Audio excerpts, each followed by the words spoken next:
Welcome back to our program, the 2020 Test of Alberta's Economic Resilience.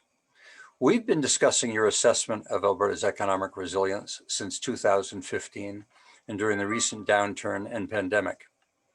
This episode 4 will explore the effectiveness of the innovation ecosystem and the role of government in economic development. I'm your host, Perry Kincaid, and I'll be narrating this program. Why the focus on economic resilience, you might ask?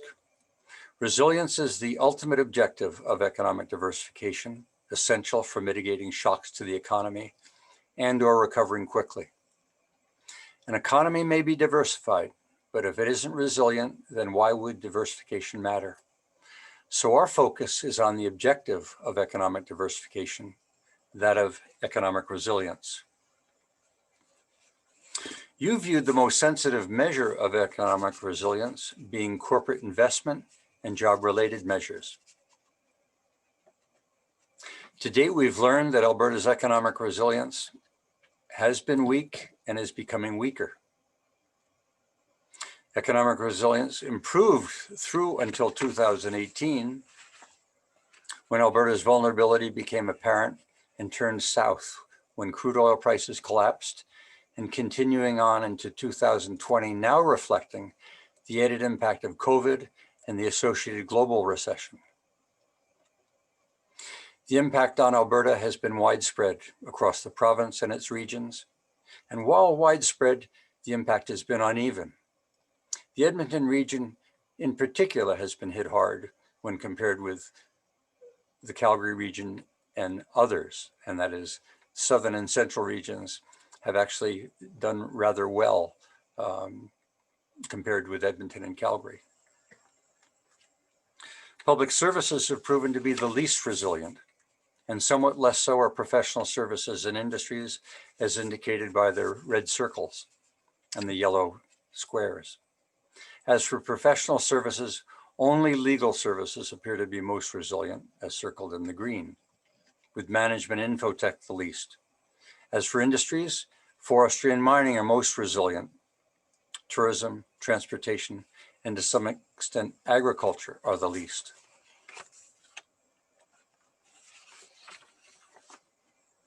This brings us to episode 4. We venture into options for improvement, first assessing the roles for government and then the relevance and effectiveness of Alberta's innovation ecosystem. First, the role of government. In this slide, you'll see ranked number 1 is government role is viewed to be primary in formulating policies and employing incentives for encouraging small business innovation as the means of achieving economic resilience.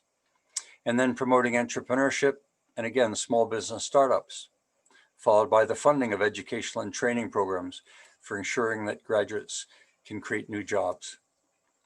And then negotiating trade agreements, increasing access to markets for Alberta products and services. Less so for investing directly in research and projects offering immediate job creation. We also note that relatively low is the usage of government purchasing power to develop and attract business to Alberta. Clearly, the role of government is viewed first and foremost in policy development and less so generally in direct funding. Also, its role as the lone patron of basic research is supported, but less so than for more applied research activity. Next, is an innovation ecosystem important for the survival, growth, and retention of small business? That is, before getting into an assessment of its effectiveness, we asked, is it even important? To achieve economic resilience, a state or a province needs an effective and continuously improving innovation ecosystem for supporting the survival, growth, and retention of its entrepreneurs and small businesses. Did you agree? Well, in the fall of 2020, that is most recently, 93% agreed, somewhat or very much, with only 4% disagreeing, somewhat or very much. Neutral is only 3%, so very little uncertainty. We cited the proportions for the spring of 2018, and I even went back to 2015, and 88% was rather consistent. We've seen this bump to 93%.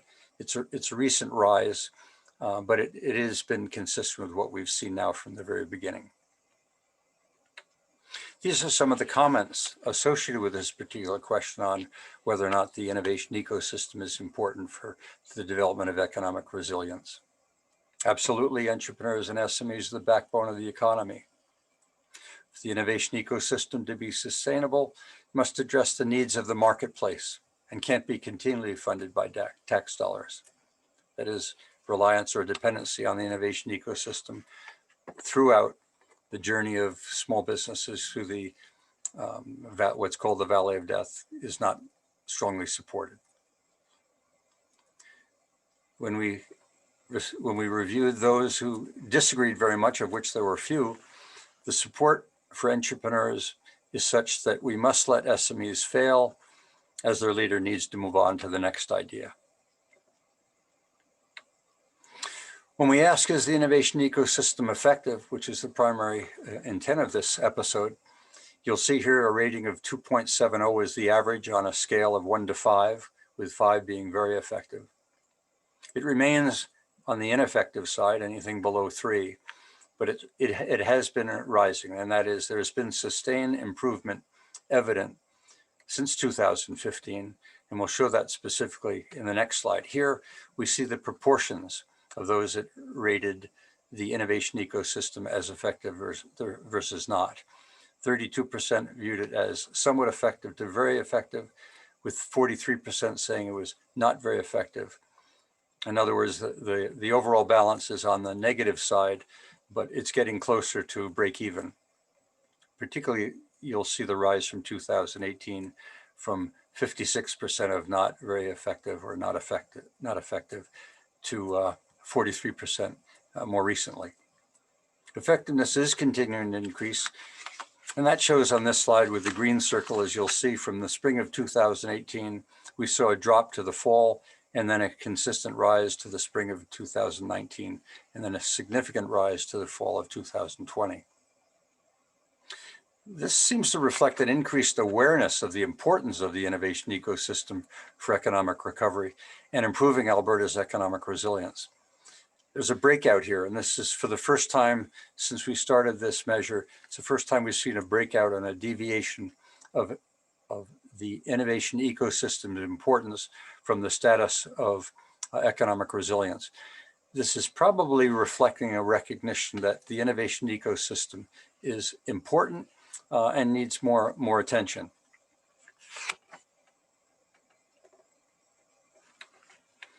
These are some of the comments that we received associated with the assessment of the effectiveness of the innovation ecosystem.